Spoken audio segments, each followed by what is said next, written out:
Hi, so I'm Dr. Santarpia, Susan Santarpia. I'm the Chief Scientific Officer for VISUALIZEin360. I'm a neuropsychologist, and today we're going to talk a little bit about the amygdala. And the reason we're going to talk about the amygdala is this segment is mainly about anxiety and everything from low level worry to extreme panic attacks. And this happens to almost everyone. Our world is just set up, and we're going to talk about what we can do about it, how to notice it, and then some quick fixes that you could do right now. So, first of all, I want to educate you on the amygdala for the reason that the amygdala is a piece of the brain that is there when you're born. And the way our brain works is when we're born, the brain stem is fully intact and our primary functions, right? So we can hear, we can see, and we can feel, right? Our skin takes in cold and hot. But what we can't do is we can't reason, plan, problem solve. And the reason for that is because the way the brain grows from the stem cell out, we don't have anything in what's called our prefrontal cortex, which is the front right here behind our eyes and our forehead. And so at birth, that is a big grassy knoll. It has no dendritic arborizations, or what I like to think of as trees. So when you are either in utero or you're young, infant, toddler, even a pre-adolescent prior to age 7, you have no way to filter out anything that comes to you that is scary. So even if it's not meant to be scary, if your parents fought a lot, if you were in a loud area where you were born, your amygdala, which I want you to think about the amygdala, is sort of like a smoke detector in your house. And it's easy for people to understand this when I say a smoke detector is very necessary, as is your amygdala. And a smoke detector can also be very sensitive. If your batteries are low, if there's damage to it, if you've burnt the eggs and you've got light smoke in the house, your smoke detector will go off. And if it's a highly sensitive smoke detector, it goes off even more easily. That is how your amygdala works. Your amygdala is like the smoke detector in your brain. So if you have information that comes into your amygdala will send out, just like a smoke detector will, your amygdala will send out a signal to your body and to your limbic system that something is very wrong. Now, similar to the smoke detector, your amygdala does not know if the house is on fire or you've burnt the eggs, just like the smoke detector doesn't know that. So your amygdala sends out the same signal, whether it's something small, like your parents are fighting in the other room, or your husband came home angry, or you heard some bad news on social media. No matter where it comes from, if it's not life-threatening, or unfortunately if it is life-threatening, your amygdala sends the same signal. And that is to your sympathetic nervous system, which sympathizes with you and starts to shut down functions. So your heart rate is different, your digestion is different, and you get ready for fight or flight. Now that's all well and good, and that is very necessary, and you need your amygdala. If you go cross a busy street, you need to look both ways. You can't have no anxiety, right? You have to have some ability to be aware. But many of us have a hypersensitive and easily hijacked amygdala. So what happens is we end up under chronic stress, chronic anxiety. Chronic anxiety leads to a plethora of emotional and physical ailments that we won't cover in this segment. But chronic anxiety, which is unfortunately common in our lives, comes from that overactive, hypersensitive, easily firing amygdala, like the smoke detector. So, understanding why your body responds that way is wonderful. But what to do about it is even more important.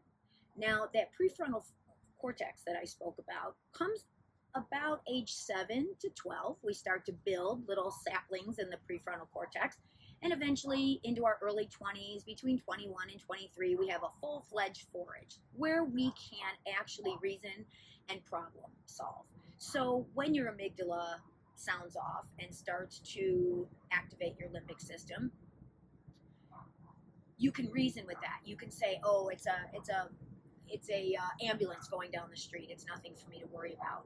But We are bombarded daily in many ways. What we put in our body, what we watch on television or social media, all impacts our amygdala. And it all sends a signal to our amygdala that something is wrong. When you watch something on television, your prefrontal cortex is constantly telling you that it's not real, it's not real, it's not real. But if you've ever been to a scary movie, you know your amygdala does not always follow along with that reasoning. You will still jump, you will still scream, you will still become scared. Now you will tamper that down almost immediately because you know you're in a movie theater or watching something.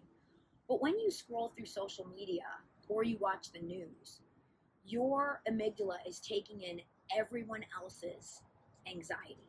So if you are watching a horrible story on the news, you know, a family of 5 died in a house fire many states away, you are not in danger from this, but your amygdala is imprinting that information and sending off a stressor to your body. So what can we do about it? Here's some short, really quick things you can do right now, get started today, to help you out. The first thing you can do is you can think about what you're letting your amygdala be aware of. So the news, radio news, television news, stop watching it.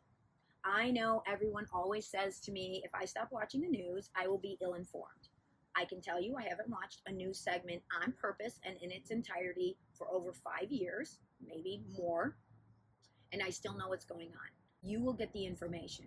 Try it for just 2 weeks to 30 days. Try just shutting off the news, whether it's on the radio or on the television.